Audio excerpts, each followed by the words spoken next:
Good morning, Philippines! Magandang umaga sa inyong lahat at ako'y nagbabalik muli sa paggawa ng video na to dahil ako po ay naiirita sa isang pare na ang pangalan ay Father Flavie dahil siya po ay gina-justify ang pagbebenta ng droga. Nakakairita dahil ninonormalize niya na normal lang kapag mahirap ka or wala kang kakainin na magbenta ng droga. Maling-mali yung naratibo na yon.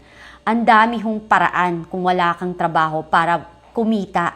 Pwede kang maging car wash boy, pwede kang magtinda sa kalsada. Ang dami kong nakikita. And you know, mas yun pa tinutulungan ko. Nakikita ko sa kalsada, binibigyan ko talaga ng palimos. Kahit ba sabihin mo na sindikato na yun, at least hindi sila nagiging perwisyo sa community natin or komunidad natin. Hindi sila nagtitinda ng droga kasi ang pagbebenta ng droga ay nakakasira sa komunidad. Nakakasira ng buhay ng tao at hindi rason ang kahirapan para gawin mo yun. Sabihin ng iba dyan, lalo yung mga supporter ng addict or nagbebenta talaga ng droga, it's easy for me to say it. Totoo, kasi hindi mo maitutuwid ang kamalian ng isa pang pagkakamali. Parang yung sinasabi na kapag kayo lang ang magsasabi na pwede to, like yung mga drugista at mga drug dealers ay normal, pag kayo niyan, pwede yan. Dapat pakinggan namin. Para nyo rin sinasabi na ang pagpatay ay mali. Totoong mali. 'Di ba? Kaya nga, yung mga drugistang yan at yung mga drug dealers na yan, ang isang paa nila ay nasa hukay na. Kasi choice nila yan na magbenta ng droga. Choice din nila na gumamit ng droga. Hindi totoong pinipilit sila. Kasi lahat tayo may choice. Mas nakakatuwa pa yung nagbebenta sa kalsada na mga iinitan ng araw, mani, kung ano-ano pa na ino-offer nila sa highway na halos delikado yung buhay nila. Mas okay pa yon, mas marangal yon, mas masarap makita yun na they're trying their best na suportahan yung pamilya nila kaysa dun sa mga taong naghahanap ng madaling paraan, which is ang pagbebenta ng droga na nakakasira pa sa mga kabataan at sa lipunan at nakakaperwisyo rin sa lipunan. Ikaw, Father Flavie, katulad ng iba sa inyo dyan, na kunwari, luminaries, tapos meron pa si Soc Villegas, nakakahiya ho kayo. Kasi, nasa Bible ho yun. Kaya nga ho, di ba, nasa Biblia, even si Saint Michael Archangel, kaya hindi lang rosaryo ang hawak niya, kundi sword, or ang tawag dito, anong tawag ng sword sa Tagalog? Tabak or kutsilyo na, ewan ko, basta something like that. Diba? Tabak ang pagkakaalam ko. Anyway, because hindi siya nakikipag-deal sa demonyo. Kinikitil niya or pinapatigil niya ang kasamaan. Hindi niya binibigyan ng rason. Kasi alam mo, kapag demonyo ka, ayaw mo ng tamang landas. Ayaw mong tahakin yung tamang landas. But rather, palagi kang may dahilan para ma-justify mo yung mga kamaliang ginagawa mo. Okay? So, kayo na nagsasabi na, kasi naghihirap. Naghihirap sila, kaya sila, kailangan nilang magkaroon na gumamit, magbenta ng droga, wala silang choice. Hindi totoo. Kasi ang pagiging drug dealer choice, matanda ka na, alam mo na yung ginagawa. Pag drug addict o paggamit ng droga, choice. Siguro sa umpisa, mapipilitan ka sa pakikisama, pero pag inulit mo, ikaw na yan. Ikaw na yan. At hindi ka tumigil, ikaw na rin yan. Ngayon, ang tanong ko, babalikan ko. Dati ko pa ito sinasabi.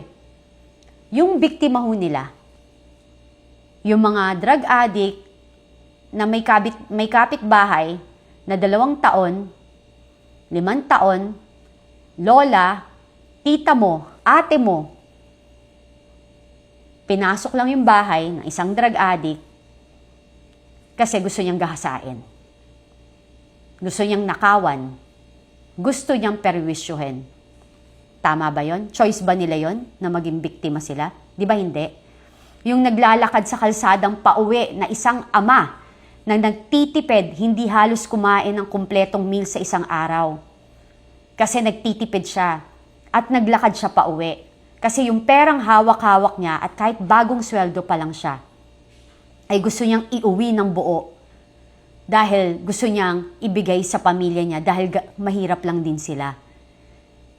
Titiisin niya yung kahirapan, yung pagod na maglakad pa uwi ng bahay kasi may pangangailangan ng pamilya niya sa pinagpaguran niyang pera. Pero anong ginawa? Hinarang ng isang adik at sinaksak. Pinatay dahil lang gusto pa nilang sundutin muli ang pagiging durugista nila. Choice ba niya yon? Yung isang ate at kuya na huminto sa pag-aaral para pag-aralin ang kanyang mga kapatid. Magtipid, binitiwan niya ang kinabukasan niya. Kasi may pananagutan siya na ang feeling niya, I am responsible kasi ako si kuya or si ate. Huminto silang mag-aral para pag-aralin yung mga bata nilang kapatid at tulungan nila ang magulang nila. Parehong may sakit, nanay at tatay or either na ulila, wala ng mga magulang.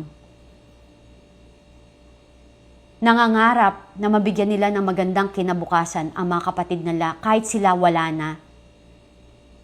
Pinatay ng adik. Choice ba nila yon? Di ba hindi? Yun kasi yun. Napaka-selective nyo. Very political ang atake nyo. Ang iniisip nyo lang, ang fino-float nyo palagi, yung EGK victim. Alam nyo, hindi ko sinabing tama ang pagpatay. Pero kung mamimili ako, between kung sino ang mamamatay, tao ako di ba?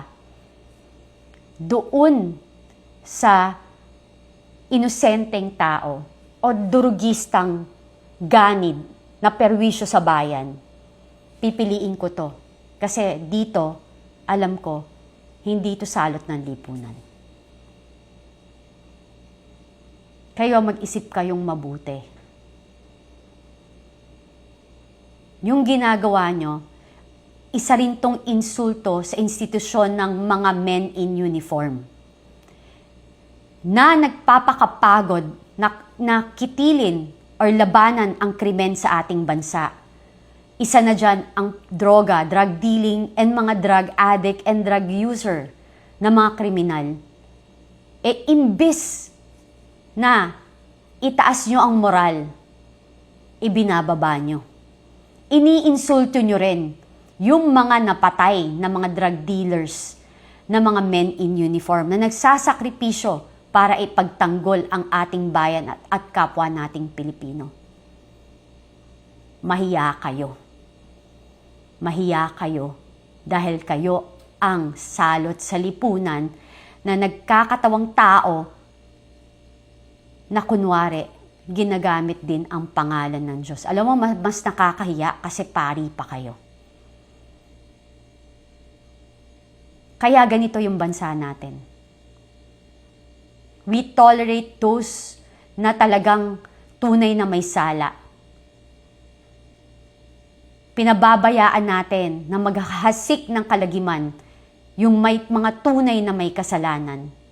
Tapos ang gagawin yung mali ang pagpatay sa mga kriminal na kaya nga tinawag na kriminal o perwisyo ng bayan dahil sila ang tunay na kriminal at namemerwisyo sa ating lipunan.